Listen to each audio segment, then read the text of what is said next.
Hello, and welcome to New Mexico Media Makers. It's here that we focus on the people who create film, television, and new media right here in New Mexico. I'm your host, Mike Gaba, and along with me, as always, is my co-host, Catherine Pilafas. Hey, Catherine. Hey. And today we're excited to welcome our first guest, local producer, Sheryl Brown. Thanks for joining us, Sheryl. Thanks for inviting me. Now, we're excited to have you here today, and first off, you are the owner of Reel to Reel Productions here in Albuquerque. Correct. But tell us a little bit about yourself. Where are you from? How long have you been here? Grew up in Southern California. Yeah, so I've always been near the film industry and have been in New Mexico, though, for about 30 years. Well, you must like it. You stayed. Loved it. And then what they say is you step off the plane, almost you either love it or hate it, and literally stepped off the plane and loved it. So it just hits you. Fantastic. Now, what do you do at Reel to Reel Productions? What goes on there? Everything. So with a production company, basically, I think of like what Jean-Luc Picard when he says, you know, make it so. And that's what a producer does, is they go out and they make it so. They find the people for casting locations, all the crew. To me, the only aspect that the producer doesn't do is what the director does. And that's stepping in and doing the actual casting, you know, selecting the people. And then when it comes to issue with talents, the director takes care of that. Comes to issue with crew, I'll take care of that. A little bit of the dirty work. Yeah, well, in every film, every project, there's something that comes up that teaches you more. Well, so speaking of projects, tell us about your latest. The current project I'm working on is in pre-production, and it's called The Deadly Link. It's about the link between animal abuse and domestic violence. And it's something I knew nothing about until I got involved with the project. It's been recognized since the 1970s by the FBI. Most serial killers started off by abusing their pets. Wow. And the same thing works with a domestic violence situation. What happens is the children witness the domestic violence, they take it to the next level, who they can be overlords of, and it's animal abuse. If it's not caught early on, it just goes out further and further in our society. It's like 4 times more likely if they are in a situation like that, abusing a dog or a cat, that they'll go out and do either property crimes or domestic violence on their own, or like I said, the last link is serial killer. How did you find out about this? I was asked to produce it by another producer here, executive producer, Nina Knapp. She's a documentarian, and this is my first documentary. And she basically said, make it so. And we had already talked about starting this next year. It ended up this year. There was an international conference on the link in Albuquerque. Oh. So we quickly said we need to grab footage of these experts, you know, right here in town instead of having to travel as much. And so we started filming. September 17th was our first day of filming for that footage. And then now, beginning the spring, we're going to be traveling to various locations, getting additional footage. Good. Now, as far as you know, is there any sort of database that kind of tracks this, like we know on a state-by-state basis? How do we rate in New Mexico versus other places? Is there anything like that? Not that I know of. Not that I know of. The aspect that we're really going to be focusing on is, in a domestic violence situation, usually the victim will remain in the situation until they feel it's safe to get out. And so when they feel they can get away, they go to a domestic violence shelter.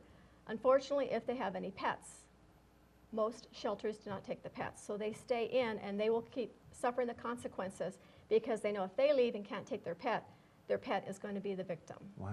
Yeah.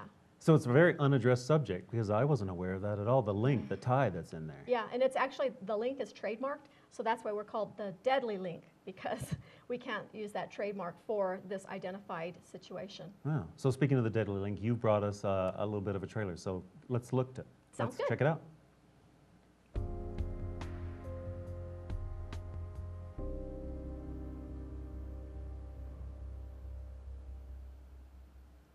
I think this film will go a long way toward letting people know about the issues and the interconnectedness of humans and animals.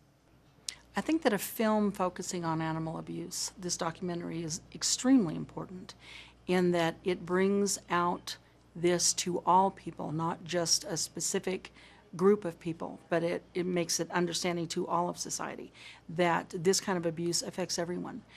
Someone that is abusive to animals creates a real problem within society. These are the people that are the neighbors. They belong to someone's community. People go on these marry our kids. They live next door to us. They're the ones that drive the highways with us. And I think that these kind of documentaries makes us understand that we're all responsible for these kind of people. And the more that we can work and address it and have people change this kind of feeling and this kind of abuse just betters society. Wow. So now what happens to these pets for the most part? If the shelters won't take them in, what's our next step? Currently, there isn't a next step. What happens most of the times is the victim will stay in the household until the situation gets worse and they have to leave. There is one domestic violence shelter in the state of New Mexico that takes in pets, and there are others throughout the United States that we are basically, that's what we're going to do. One of the first ones was in Kansas City, and so the initial story of how this all started, we wanted to be able to capture, of being able to know that when she went to the police department and she had the dog that actually saved her life, and they called the domestic violence shelter, they said, we can take the woman but not the pet.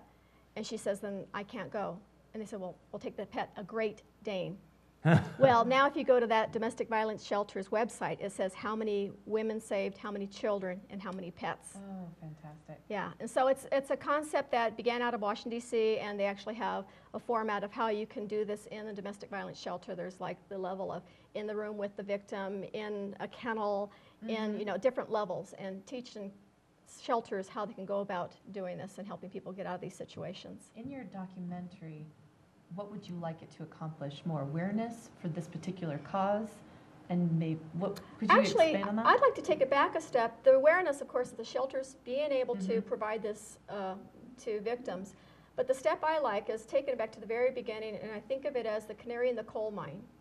When the utility lineman is up there and he sees in the backyard a dog with a heavy chain on and scrawny, obviously being starved or whatever, that is a situation there that needs to be addressed. It's not just animal abuse. Behind those doors, there's probably domestic violence going on that no one knows about because it's behind closed doors. So start with that canary, bring in the animal protection services, and then let them see if there's something more that needs to be addressed. And then we stop these situations of more and more violence getting into our society. That's what I'd like to get out there. Well, I'm sure there'll be a debate with people saying, of course, it's my privacy, it's personal property. I mean, where do we go with that issue? I mean, Actually, it's there's bound laws. to butt heads. There's laws in the books with regards to animal rights. So that's why I talked about animal rights being able to come in. Animals in various levels, various states have different laws pertaining to what you can and cannot do to an animal. You cannot starve an animal. You know, that's not allowed. And actually, they go in and they do raids. Hoarders, people that have lots and lots and lots of animals, and starving a lot of them, are very bad care, they can go in and take these animals out of that situation. So that's in New Mexico, and nationwide, every state seems to have various levels of that on their books, the law. Well, how does New Mexico compare with other states in regards to that? Do you know? I don't know statistics off the top of my head, but it's just gut feeling. I would think that we have a little bit more. Domestic violence seems to also go with level of income, and so if you're a poor state, you seem to have more of that. Well, now this is a very fascinating subject, but tell us other things that you've got on the pipeline. Well, I'm currently going to be starting a TV show. It's called From Employee to Entrepreneur. We are in our final stages of casting for the interviewers. I've been talking with various employees that have become entrepreneurs. From Rebel Donuts is one. They started a donut shop. The Sony people that used to work for Sony, and then they went out and started their own company when Sony left town. Things like that. So my focus is people that have been employed, and then the recession came, and for whatever reason, they now became an entrepreneur. So that's the TV show I'm currently working on. This year I also worked on a number of shorts. Withdrawn was the Albuquerque, that was the Albuquerque Austin film team in the 48-hour film festival. Another 48-hour I did here, and then a Twilight Zone kind of short film called Pigeon Camera. Now, it seems to me there's quite a bit more of short films going on. Is that the case? I think so. Short films you can do on a very low budget. Even the lowest budget feature costs quite a bit, because you know you have to pay everybody on set to be the crew, the cast, the locations, costuming, makeup. It's a lot. Versus a short film, usually you can film it within 1 to 2 days. So what's the venue for a produced short film? Where do you take it from there? As opposed to a feature film where people go to a movie theater and say, what do you do with a short film? Short films generally get entered into film festivals, and then if you're a producer, you're kind of like racking up awards. And so my best one I've done so far was Random Natural Occurrence, and that won 3 out of 9 possible awards for the film festival. Oh, So that's what you know. congratulations. That's your way of getting rewarded, is seeing a good project completed and being appreciated. So speaking of business, entrepreneurs and that sort of thing, how's the economy affected your business? Actually, not too badly, tell you the truth. We find with short films, people are very passionate about doing them. And so a lot of them will work for free or defer, or I work for food signs almost, you know.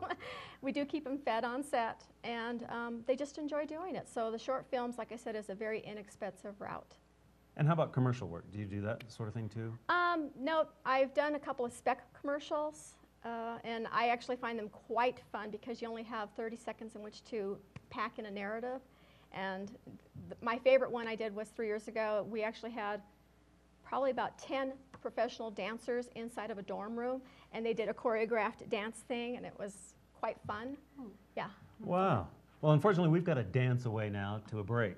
But we'll take a quick break, and when we get back, we'll be speaking with director and producer and one of your coworkers, Fritz Eberling.